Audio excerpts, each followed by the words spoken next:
Nah, sekarang saya tidak mengajak menggugat ini. Saya hanya cerita fakta, data. Nanti Bapak Ibu jawab sendiri. Jawabnya dalam hati saja. Kasus pertama, Nabi manggil Bilal. Bilal, ta'al. Kene, Bilal, come here. Ada apa ya Rasulullah?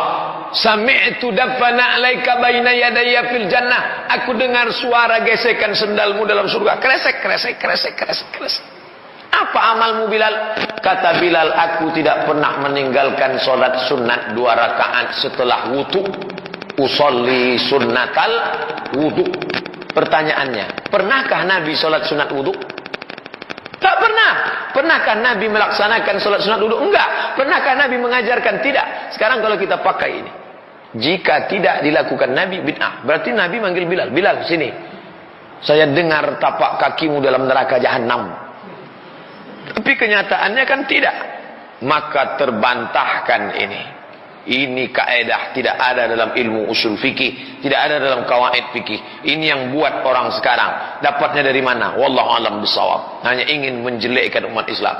Jika tidak dilakukan Nabi, bid'ah. Bilal tidak pernah solat sunat 2 rakaat, tidak pernah diajarkan Nabi SAW. Bilal ibnu Abi Rabah katanya, salat wudu 2 rakaat setelah wudu. Buktinya ketika Nabi bertanya, wahai Bilal, aku mendengar suara teropakmu dalam surga. Amalan apa yang kau lakukan? Dia menjawab, aku tidaklah berwudu kecuali aku salat 2 rakaat. Nah, ini boleh melakukan ibadah sebelum ada dalilnya. Yang penting tujuannya baik.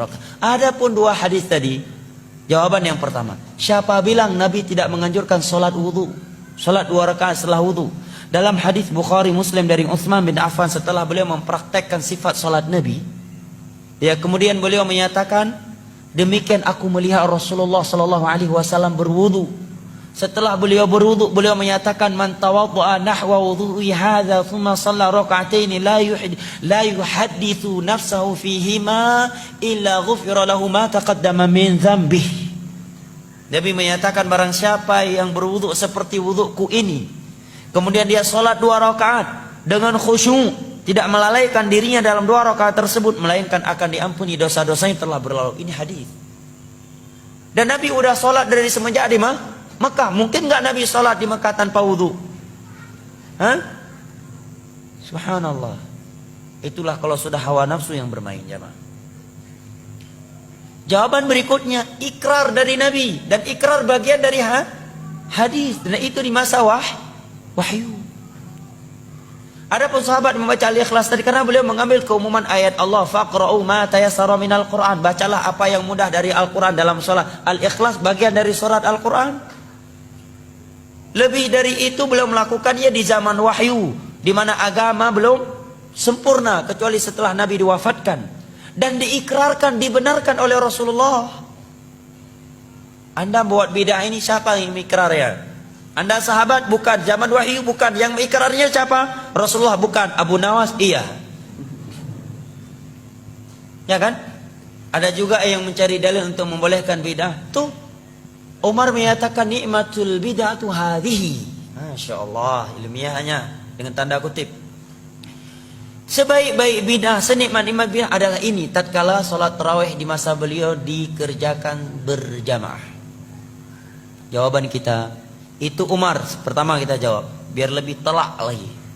Itu Umar, Anda Umar. Anda Umar, tapi Umar akhir zaman.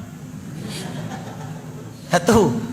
Kedua, Umar termasuk khulafa ar-rasyidin yang ada perintah dari Nabi untuk mengikuti sunnah mereka.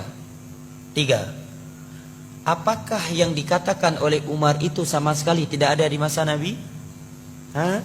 Ada. Nabi sholat 3 malam berturut-turut tarawih berjamaah, ya, kemudian beliau berhenti. Beliau berhenti melakukannya karena khawatir akan diwajibkan kepada umat ini. Sekarang maulid, ada Umar katakan, maulid nikmatul bidah hadhihi, sebaik-baik bidah adalah ini. Ada Nabi dan para sahabat di masa itu melakukan maulid walaupun cuma 2-3 kali, kemudian setelah itu kita kerjakan setiap tahun? Gak ada. Jauh sekali kiasnya. Jelas ya?